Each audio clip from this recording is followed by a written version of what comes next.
to go ahead and share your screen, Yep. and then you can start with the summary of the book.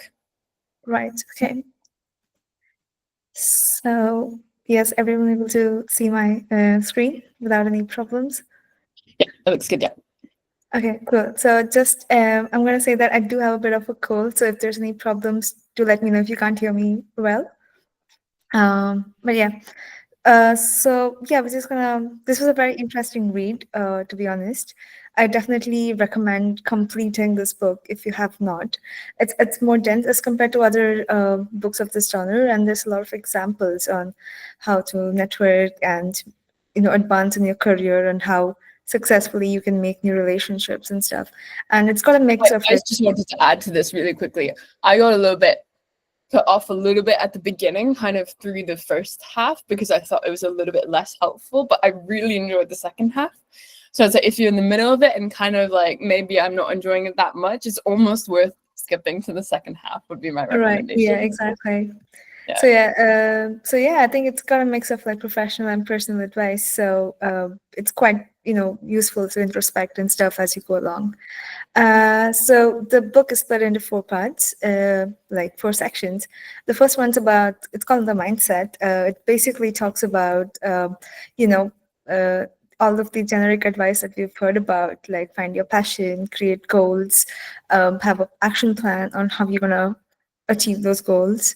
They suggest creating a personal board of advisors in your professional and your personal life, and basically building a support system of like individuals, friends, mentors, colleagues before you actually start needing them, which is like a very useful advice. And the key idea behind this mindset shift is try to make friends and not just contacts or people and names, as you just have them and you connect with them when you need them. And essentially, with networking or getting to know people in this way, the idea is to be very generous and stop keeping a score of what you receive versus what you give. I think this was one of the very important points for me in the first part of the book, where they talk about like you don't really have to be friends before you help someone out in their career or personal life, or connect them with other people who you think they might benefit from. So it's just like, stop keeping a score, just do the best you can in terms of helping other people who you get in touch with or who you want to have business with and stuff. And eventually at some point it grows into a strong relationship that can turn into a business opportunity later on. So I think this was quite interesting for me, the concept of generosity in a very cutthroat professional business world. You don't really see that coming across very often. And yeah, so I agree. I think just in terms of it was really interesting where he was saying networking was like, some people think of it as very transactional, like, oh, I can't ask you for too much because if I do, it's kind of like taking from the number of times I can ask you for something. But he was saying actually networking is kind of like a muscle. Or networking, even just like kind of that contact, reaching out. And so the relationships, I think, is more like a muscle. So the more you actually reach out, the more you can reach out in the future, rather than it taking away from the number of times you can ask someone to do something. So I like that. Yeah, same here. And there's a lot of good advice on like not disrespecting people, not schmoozing, being sincere, all of that. So I think it's just a good refresher on how to think about people around you and such. Now, at the second section of the book, I think this is one of the most heavier portions, and this is the one that really got me into the book. These whole set of chapters from 7 to I think 17, which there's like so much content in it and so many examples on how you can go about achieving your goals. They do give like some of the common advice, like if you're trying to meet someone new at like conferences and like parties or something, it's always good to do a bit of homework and knowing what they do, where they work, or what kind of if it's a business deal, then like annual reports, financial reports, stuff like that, company blogs. It kind of gives you a better understanding of what they do and how you can be useful to them, which I think gets them to hear you out with a proposition instead of you just going empty-handed or not understanding where you could be useful to them.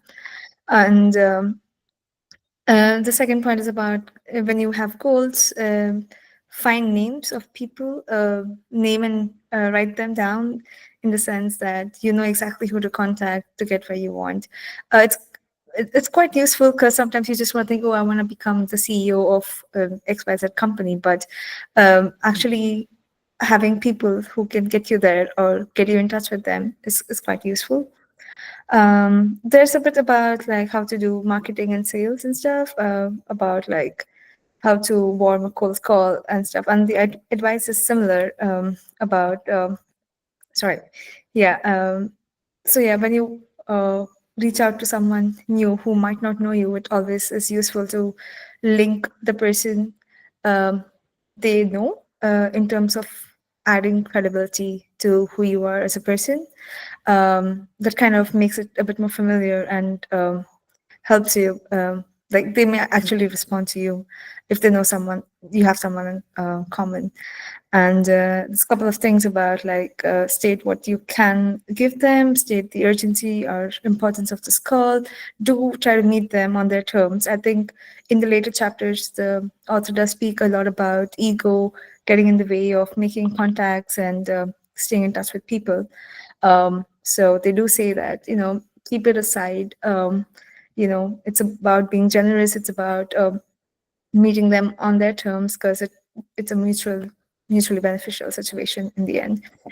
Yeah, and another key thing that stood out to me is that sharing passions with people and inviting them into your hobbies, activities, interest groups. For example, in the book, they give an example of the author inviting his business partner to church, which is like quite personal, but it does help, you know, give more space to have a shared interest, to get to know each other as a person, not just like a business contact or someone you got to deal with. So sharing passions also helps you put people with similar interests in contact with each other, and that's a key idea on like expanding your social circle as well. And the book talks about how each link in your social circle can help you expand and become a stronger group or a wider group network of people, and basically helps you in the future when you need it. Yeah, then the first 5-6 chapters of section 2 talk about a bit about like personal networking and such, whereas the later half talks about like large scale networking. I do have to preface this that all of these summary points are something that stood out to me. So at any point, if something else stood out to any one of you, feel free to like, you know, let me know, like feel free to talk about it, because I think it's just useful to know how other people perceive these particular chapters as well. I think it helps have a shared understanding of how the book works for different people. Yeah, so a bit more about like large scale networking. Following up is very important. A name, write down a place or date to meet, or have a coffee chat. Add reminders to follow up. Don't hesitate in following up persistently and such. Yeah, there's one thing that stood out to me again in this chapter was the conference commando chapter. I've gone to several tech conferences, and I have been both the wallflower as well as a person who goes around, makes like talks to people, gets the conference contacts, reaches out. So it's been my personal journey to go from a wallflower to not a conference commando, but like someone who actually connects with people and gets mentors or something from it. But I think this was a very important chapter, which I wish I knew at earlier in my career, that how to make an impact on the people you meet and how you can stay in touch with them, and essentially don't be afraid of opening up to people in conferences and such.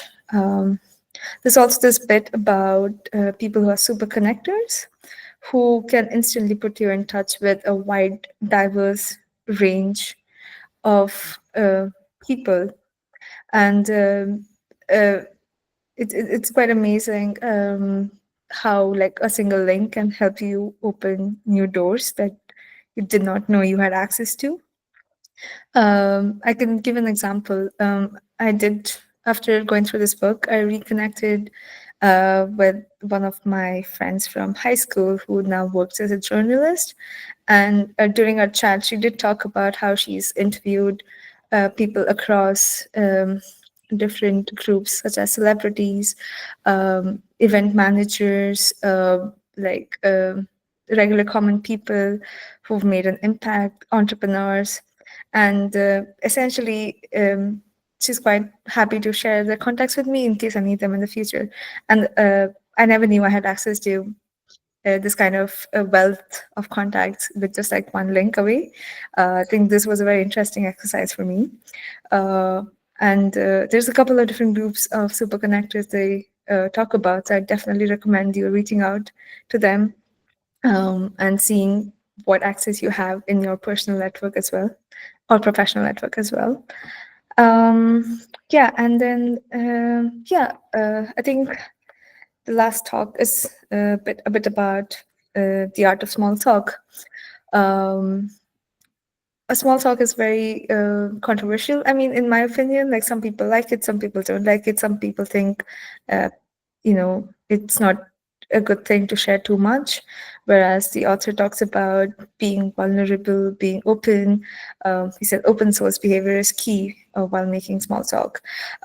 Essentially, being open and honest instead of being inauthentic or coming at someone with a pitch or something that they can do for you is a no-no.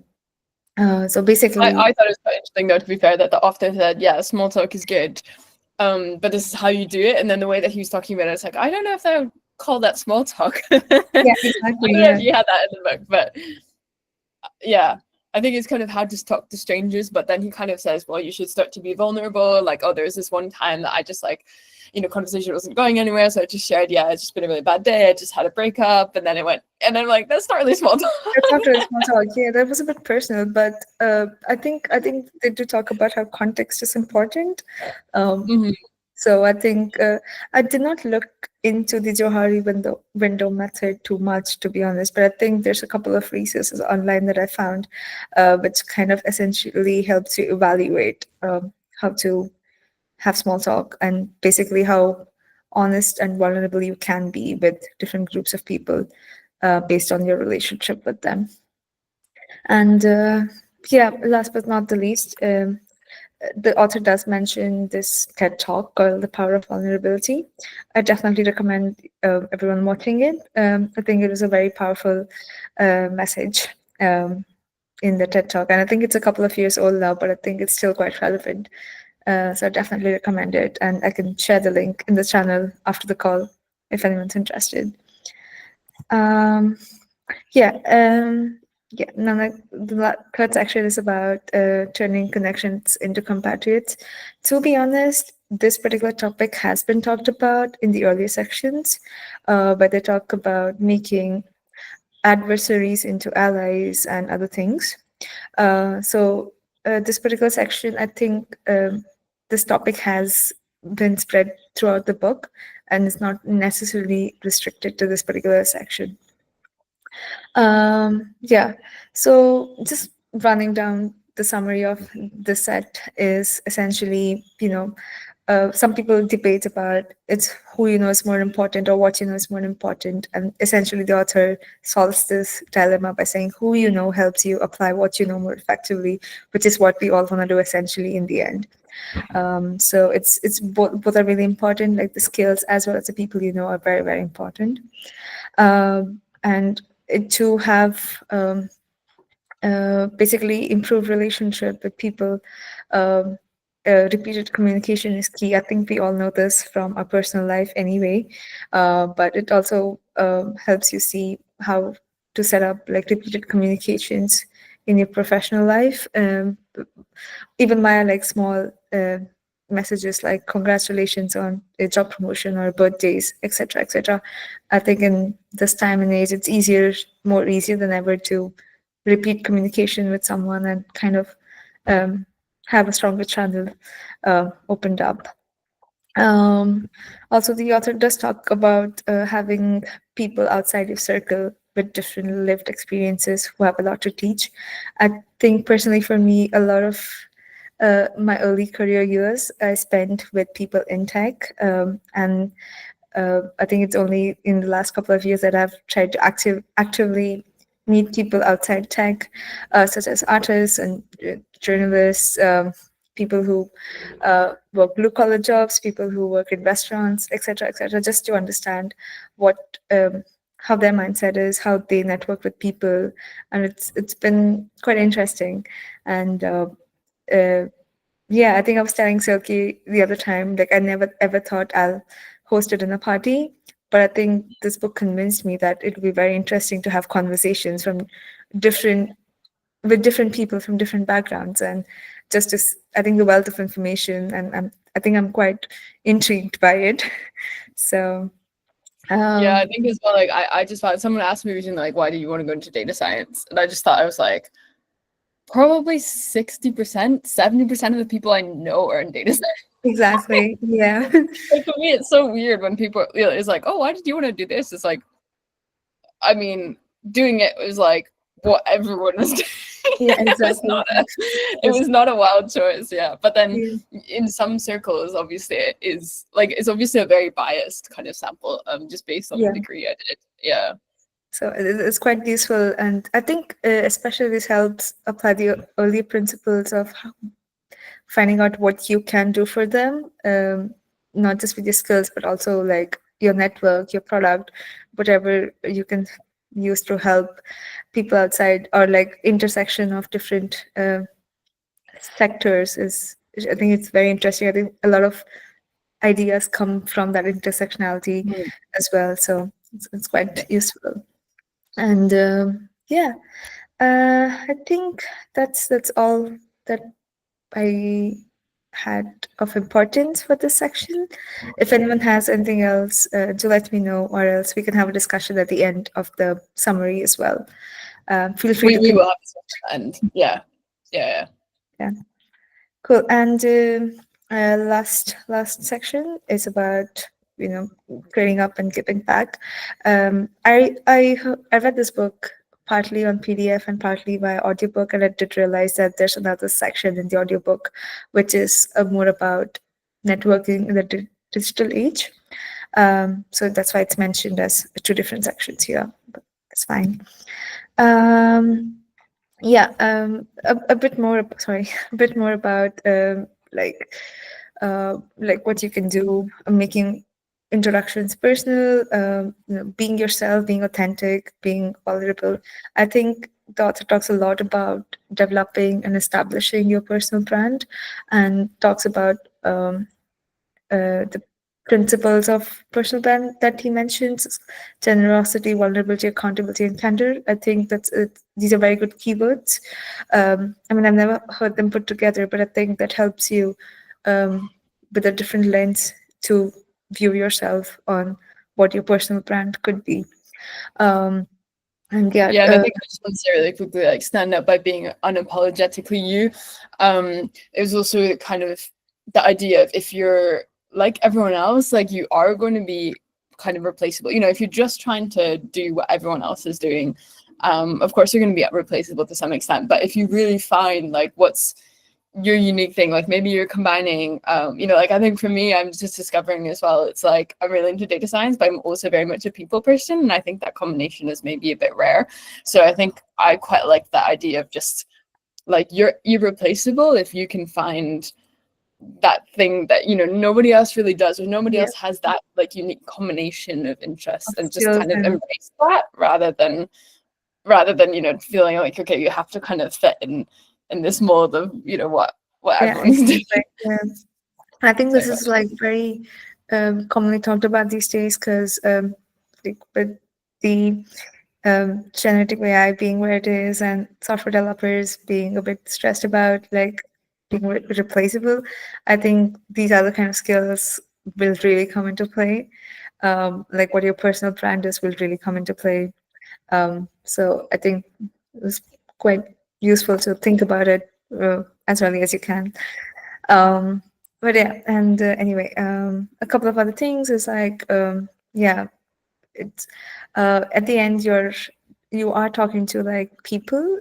So the one way to motivate them is like by telling stories and not just numerical figures and statistics that convey a very black and white view of things, whereas storytelling technique is what like gets people to uh, be with you, as to say. Yeah, and a couple of other things like don't be afraid of failures. He also gives an example of Abraham Lincoln and how he failed multiple times before becoming the president, and then also still struggling in the office. So it's just a good reminder of that story. Don't wait for permission to take initiative. I think especially this narrative has been talked about for women, specifically that, don't wait for permission to take initiative. I think statistically women wait for permission.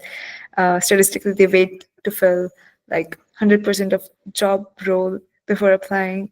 Things like that do make you think, okay, don't wait for permission, just take initiative. The worst they can Oh, do is say no, and then I would agree with that, but I thought there was also a super cool example in the book of when he was an intern yeah, and ended up approaching the CEO. yeah,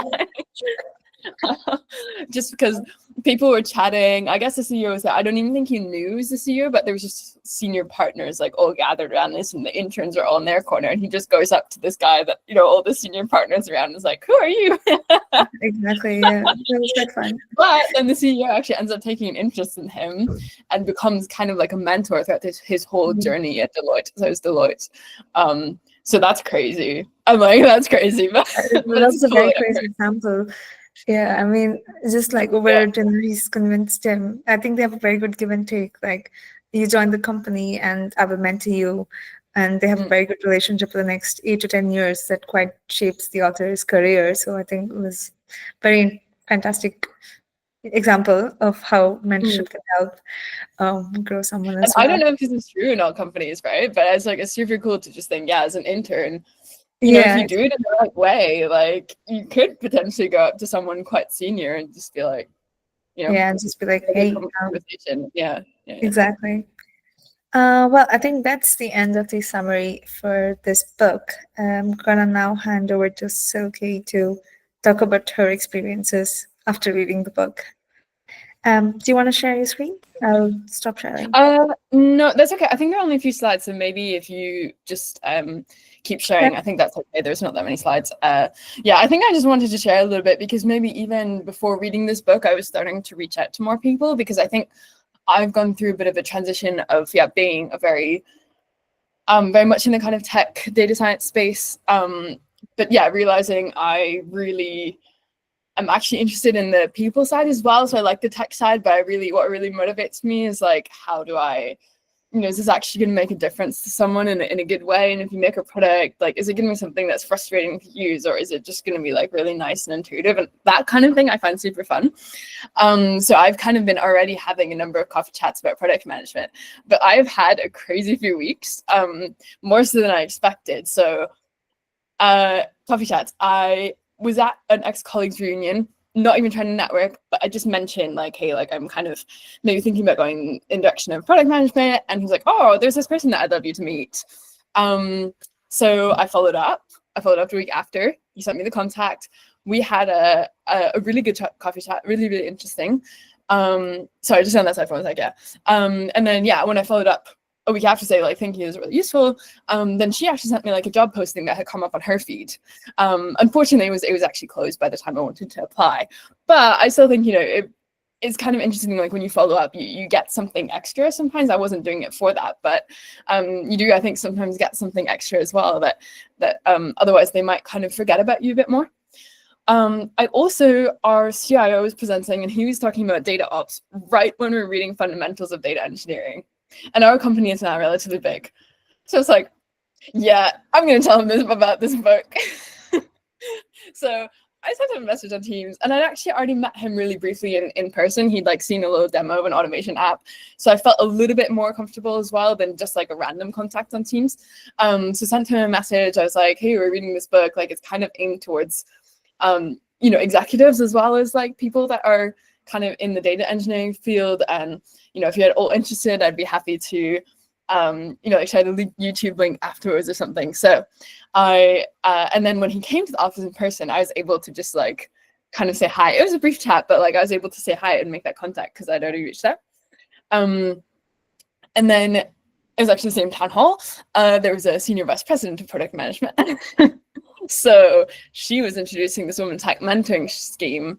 And again, I was like, I don't know her. This is really scary, but I really want to be like, this is exciting. I really want to be involved. What's it going to cost me to send a Teams message? So I did, and I was like, I'm part of the women coding community. We've done something similar. I would love to be involved. And she was super, super nice. And again, they came to the office all last week, and I was able to actually say hi. And I wasn't expecting anything from her, but she was like, oh, we should put some time in. We should actually like have a chat. So we had a half-hour-long chat. Yeah, and I think she might also be helping me like set up this whole kind of women in tech series at our company. So, and I think that's another thing that like if I hadn't had that virtual contact before, it would have been harder to like in person randomly introduce myself, right? So that was fun. I also, so I'm not part of the data and AI team anymore at this company, but I talked to the head of data and AI, told them I was interested in product management.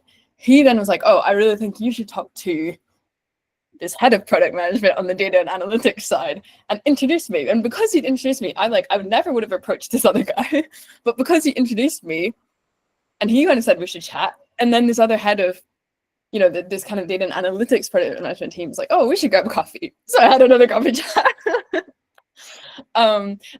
This has never happened to me before. I've never had so many coffee chats in the past few weeks, but I've had some really, really interesting ones. Yeah, and then there's another one that kind of snowballed as well. So I was talking to my boss. I was trying to put some push some projects, but it's kind of my priorities. He said, like, I'm so sorry, these are not my priorities. So I asked, okay, what are you interested in? What are you working on? And he told me that it was actually a big concern, like that this new product, there was like quite low adoption of this new product. And so I had a friend in the product team, and I was like, oh, let me kind of working on that product. So I was like, oh, let me chat to him. He was like, oh, you should chat to sales. I was chatting to a sales guy then in the open plan office, and the head of sales overhears me. I was like, this is really good feedback. I would love to set up a coffee chat with you and like the general manager of this big software product. So, and I didn't even plan on that. It was just like talking about it and just kind of following up and asking questions, I think, like, and maybe in the office as well, right? Because I didn't plan on it, but I think because it was in that office, it was just, you know, he overheard me, and then it's like, oh, I'll kind of set up this coffee chat.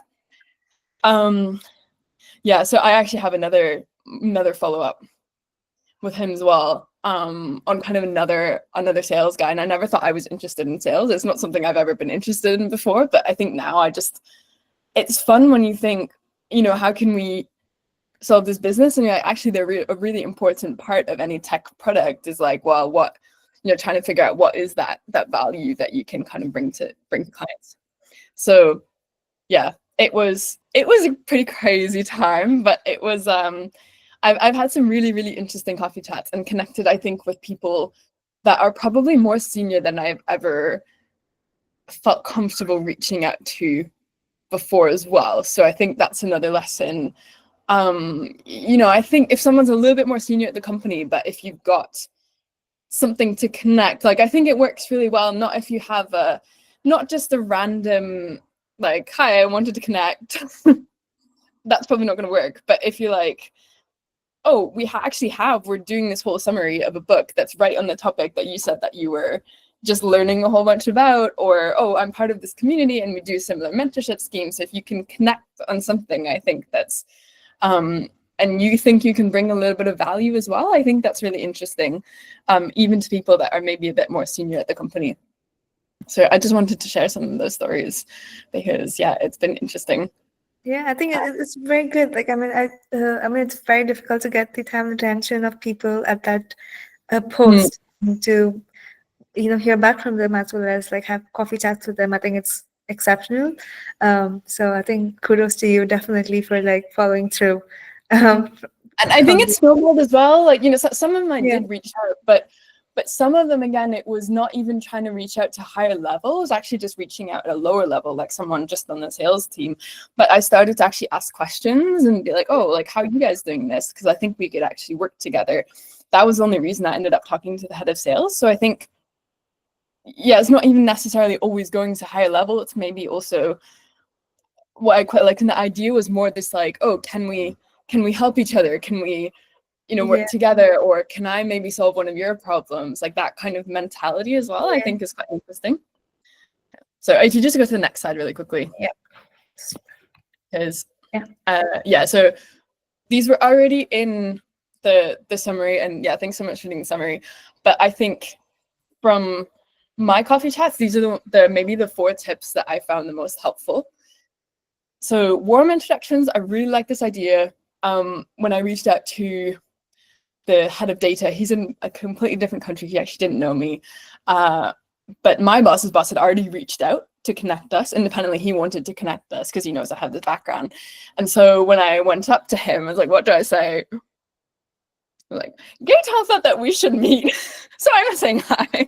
And it was so good. It was just good to have that reason. Like, if you don't have a good reason of what value can I bring to you, because I think that's the best, but I think the second best is just this mutual person that we know thought that we should meet. So I really like that one. And then lead with generosity. That's kind of what I was talking about as well, that I really took away from the book. Really thinking like, what can I do for you? And it's not about keeping score. It's not about, oh, I did something for you, so you're going to do something for me. It's just like, I think when you're always thinking that way, it just leads to more connections.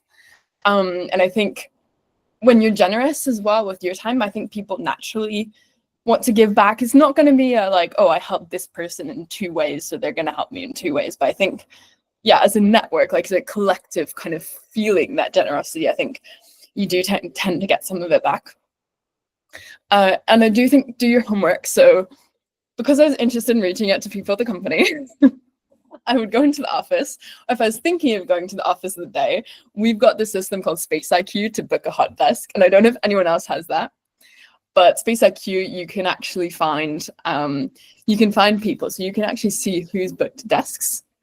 So I'll look up in advance, especially if I know there's kind of some leadership, like interesting leadership people coming to the office.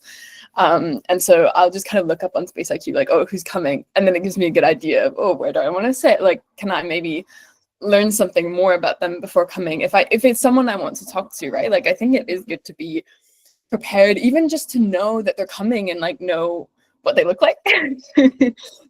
Is, find a photo beforehand, I think is fun. And then the 4th one is just going to be sending thank yous. I don't think I did this enough before. I think I did it sometimes, but I've started doing it much more regularly. And I think it's a good tip. I think it's a good one to keep in mind, because I think, first of all, it's like someone has just spent, half an hour giving their time to do coffee chat. And I think it's really nice when you follow that up and say, thank you, that made a difference. But I think when you do that, like sometimes you get something back again, or like they then follow up and it's like, oh, actually, did you, like, oh yeah, actually, let's stay in touch. Or like, oh, actually, I just saw this job. It might be interesting to you. So I think that does kind of keep you as well in their mind. So I think that's a good tip. Mm-hmm. Yeah. This one, I think when I first, if I just look at the slide without having read the book, it just feels, okay, that makes perfect sense. But like while reading the book, it just made so much more sense, and how much impact it will make, and how much like, just like you.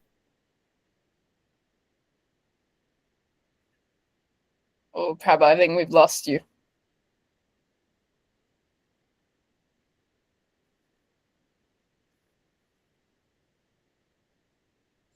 Maybe just wait a minute.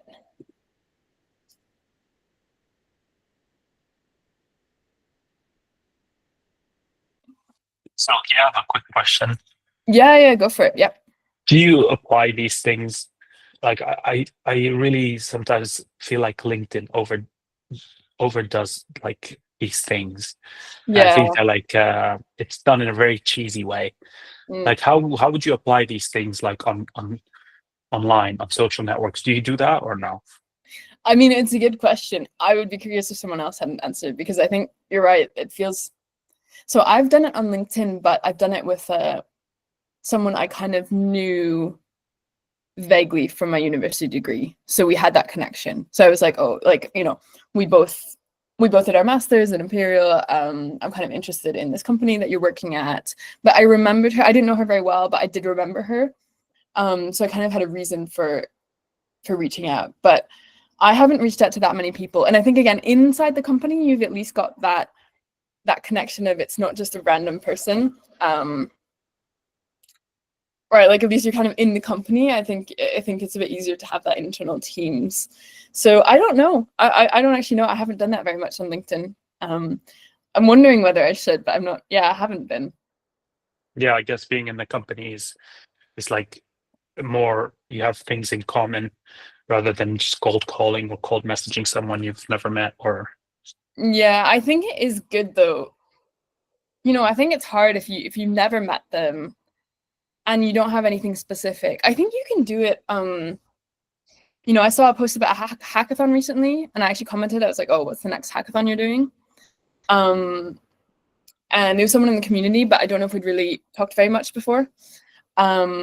So followed up on that afterwards, and I think that like that was a good connection. But I think again, I think it's really good if you do have something genuine that you have in common, potentially that you could bring the other person as well, as opposed to just like, oh, I want to be where you are. I don't know you at all. Can you connect? Or like a Hard. very inauthentic manufactured messaging that, you know, copy paste. That's also a big, you know.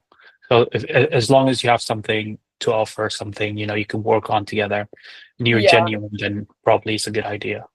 I think that's the thing, right? Like something like, oh, you know, that was really interesting, or I really, really appreciate now, like when recruiters actually reference my profile and they're like, because it's so common, right? It's so common. Recruiters reach out and you talk to them and you realize they have not read beyond the tagline,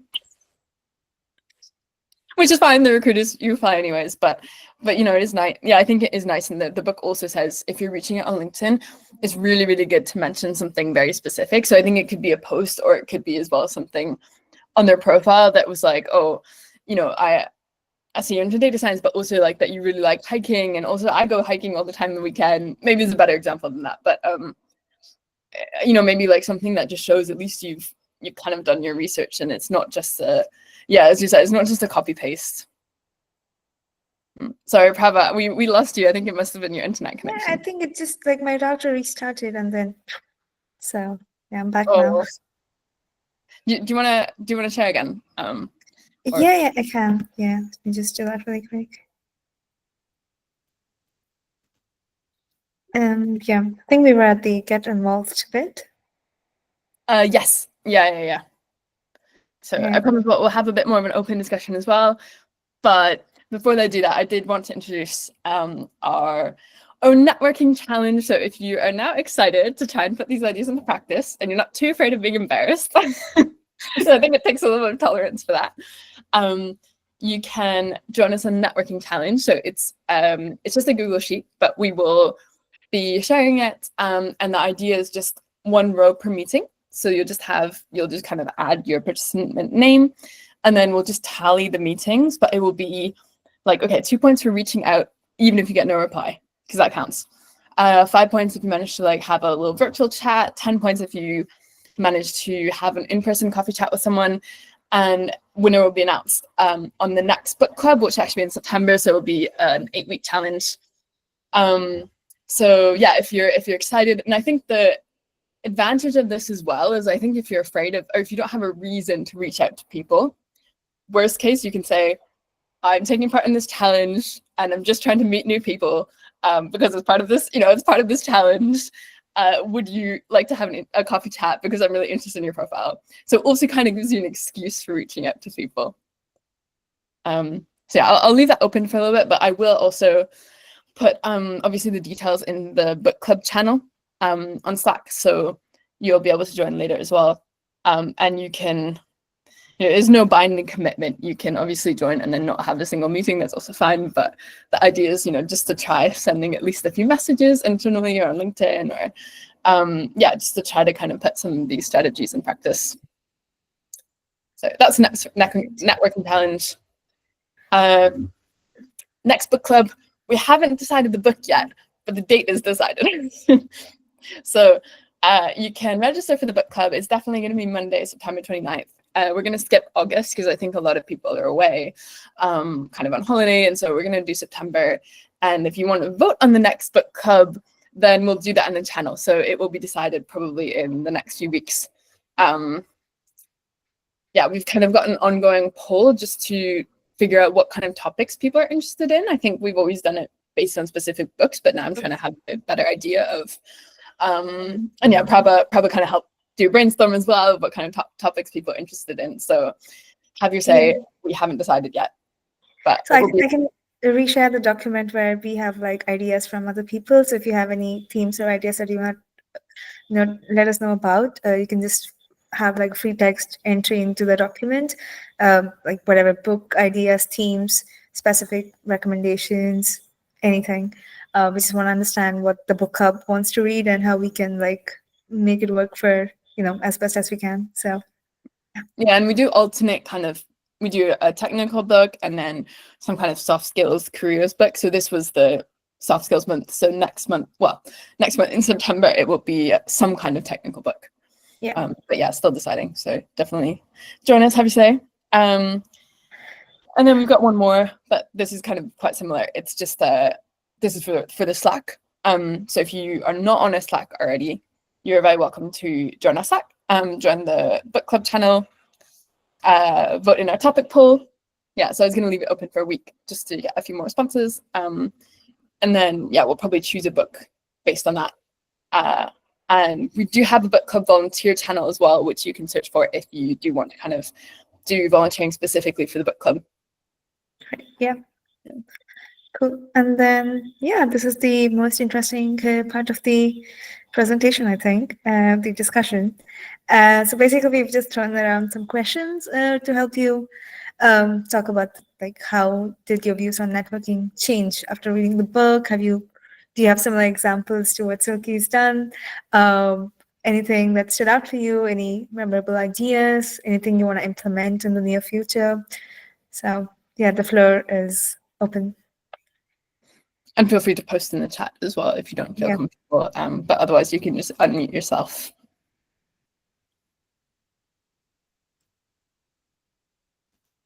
I feel like we need to give more specific prompts. I'll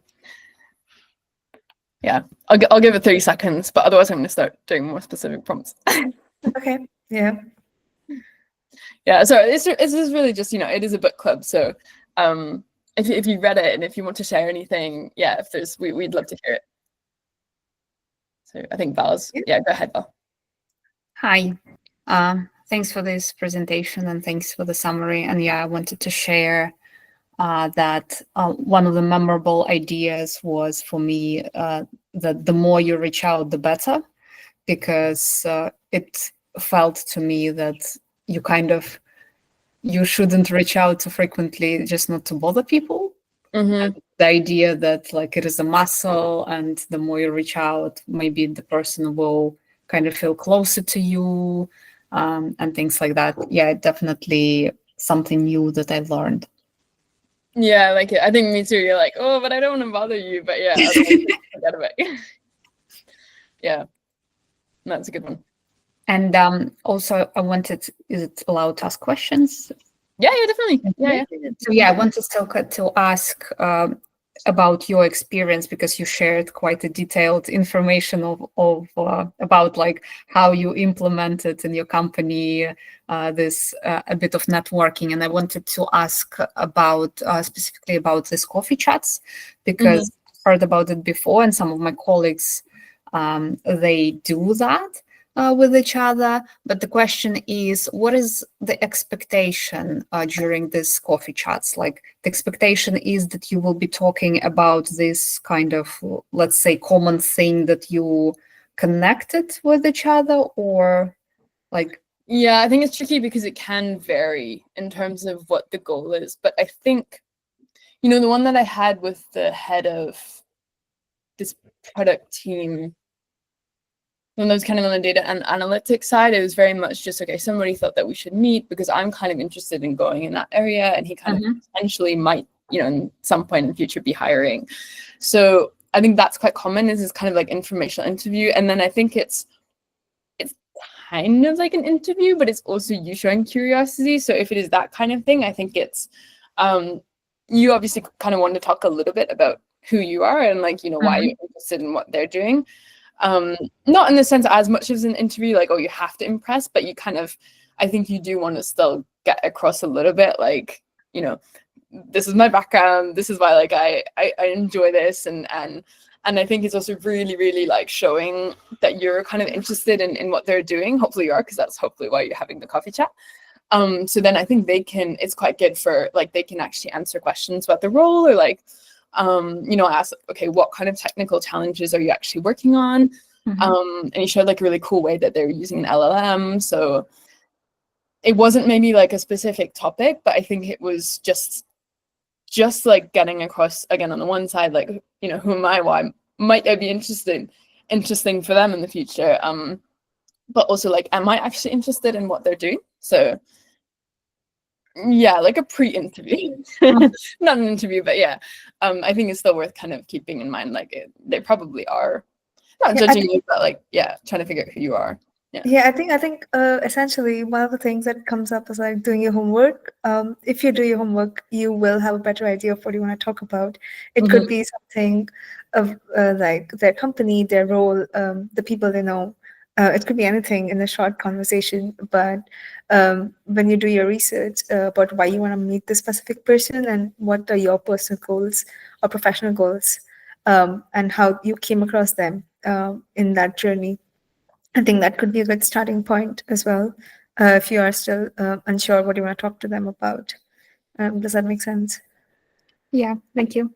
But I do think there's kind of a second kind of coffee chat as well. So I think that was like more on the informational side, which is kind of, it's just to put two people in contact. But I think there's also a bit more of a one where you're kind of interested in discussing ideas. So you're like, oh, maybe, I kind of have this idea. So this is kind of on the sales side, right? Like I really want to collaborate more closely with the sales side. So that coffee chat is not going to be so much about who am I and why do I want to join their team, because I don't. But it's going to be much more like, I kind of have this idea, but it would be really good to discuss, like, to see, oh, what's the context on their side? Yeah, does it even make sense? Like, for them to also listen to my idea. So I think that's slightly different, is when you're actually maybe trying to explore a specific suggestion.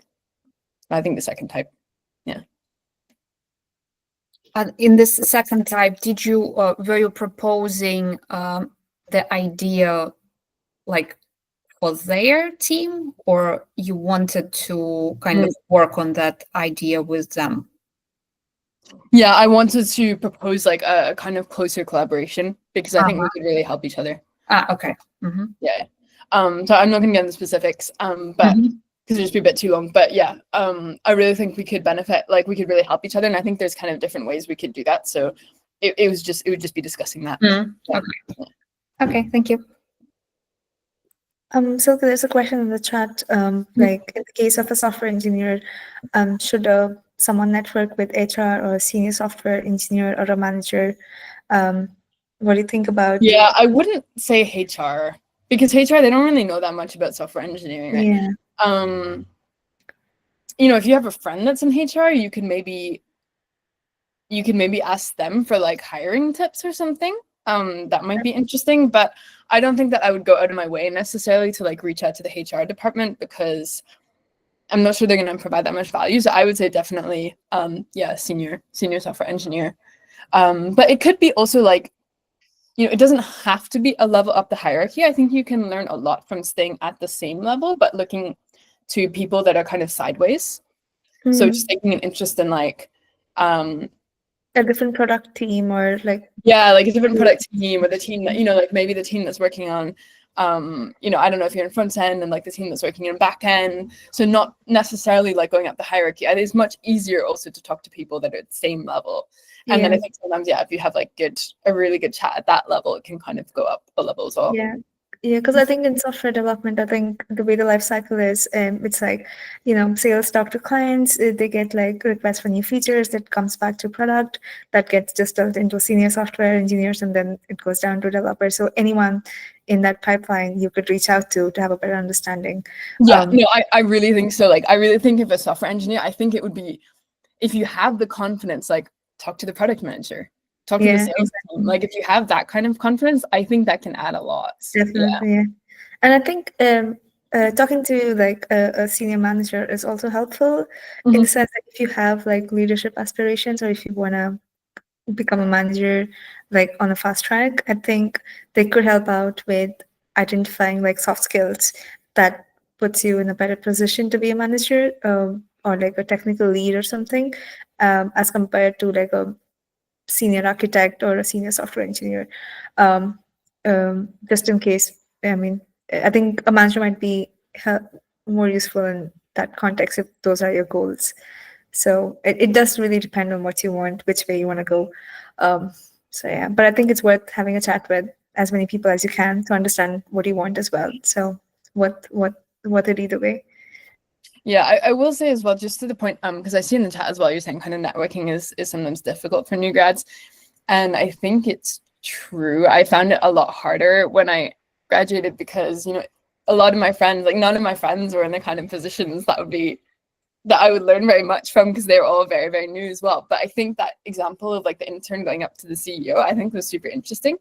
Because I think if you're in a company, like if you can get even an internship or something, then I think you also have more access to people like at different levels and positions in the company.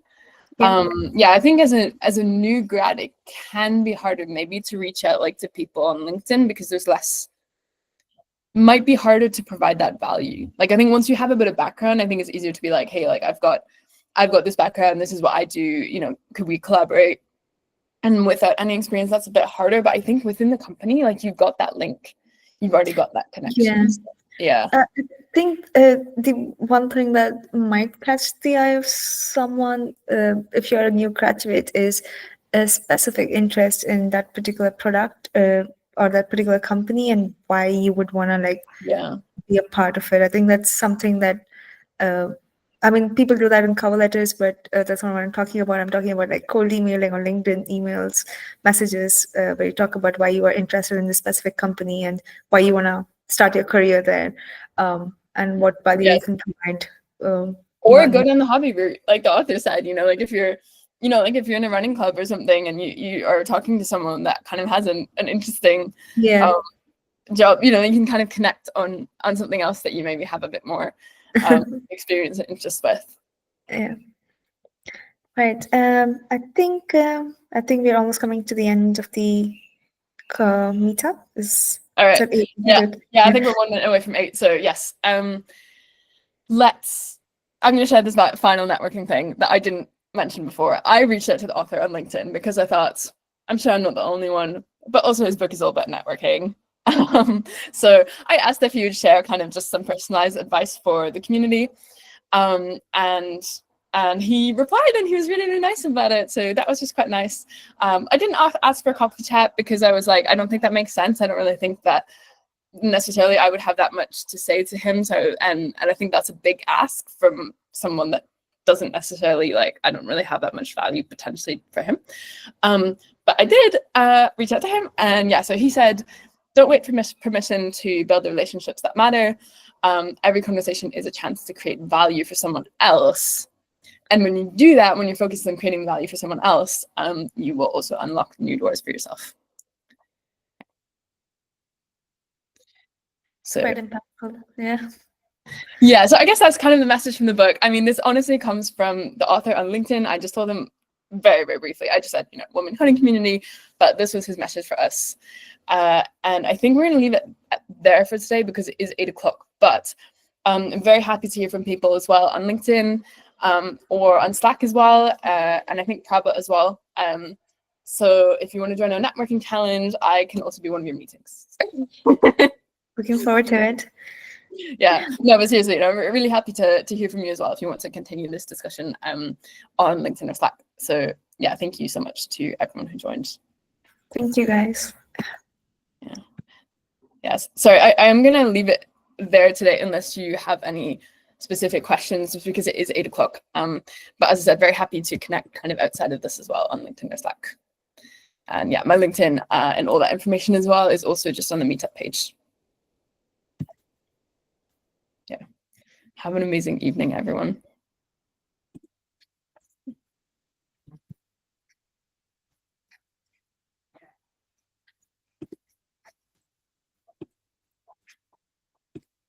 Have you stopped?